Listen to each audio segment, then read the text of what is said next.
Section 1.2, Addition. Section 1.2 is pretty straightforward, but there are three properties of addition that you will need to know.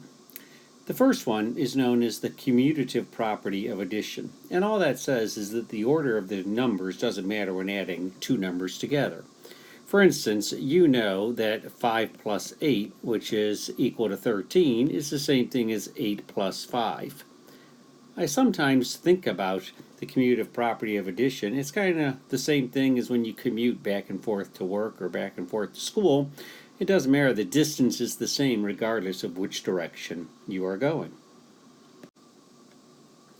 The second property to know is the associative property of addition, which says that when you're adding more than two numbers, it doesn't matter which numbers are grouped together.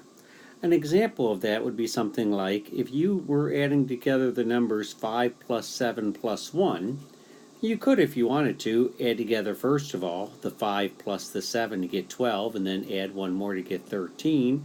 Or if you wanted to, you could add together the 7 and the 1 together, get 8, and then go back and pick up the 5. 5 plus 8 gives you 13. So it doesn't matter at all how you group them together, which two numbers you add together first.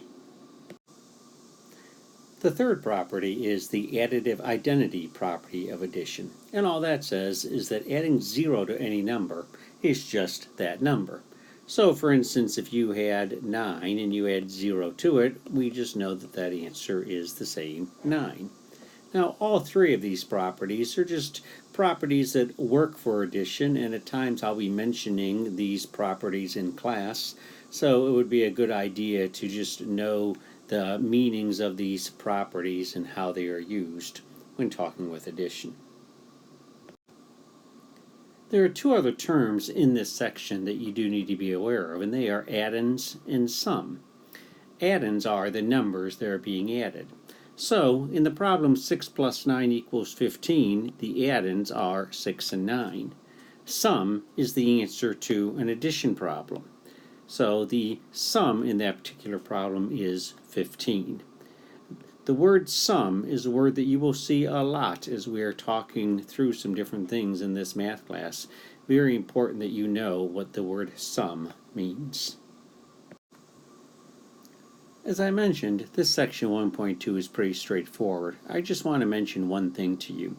When you are adding groups of numbers, for instance, what I have on the screen here, 376 plus 45 plus 94, I'm going to start by first of all adding in the ones column, and I could go through and I could add the 6 and the 5, but I would probably do this and I would look for groups of 10.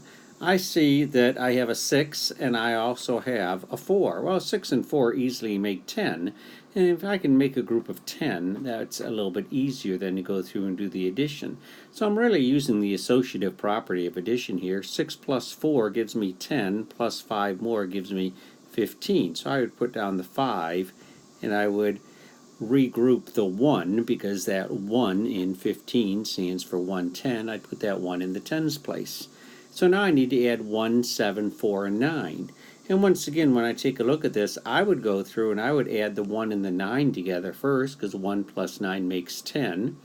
And then I have my 7 and my 4, so I need to add that. The 10, the 7 and the 4 make 11, so I have the 10 plus 11, which gives me 21. I put down the 1, and then I'm going to carry the 2, and then 2 plus 3 gives me 5. So my final answer to that problem is 515. Just remember that sometimes making groups of 10 sometimes makes it a little bit easier if you have to add together more than just two numbers.